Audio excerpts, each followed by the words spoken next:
Hi guys, welcome back to Solution Lab. On this channel, we provide you with every possible solution to a specific problem, whether it's a quick fix or a detailed tutorial. We're here to help. So without any further delay or any further ado, let's jump right into the video.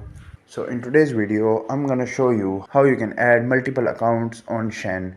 It's a pretty easy thing to do, so just follow the guide. What you need to do is first of all open up the Shein mobile application like this and log into your account.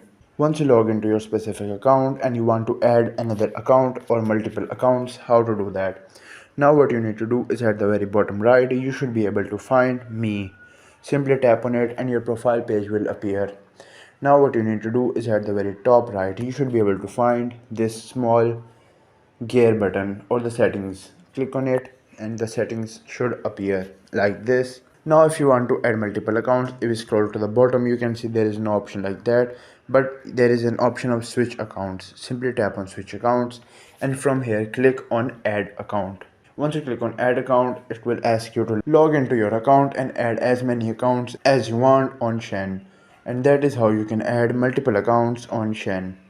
I hope this tutorial was helpful and informative. If it was, please give it a thumbs up and consider subscribing to Solution Lab for more helpful tutorials. If you have any queries or suggestions, just leave them in the comments below. Till then, take care, see you next time.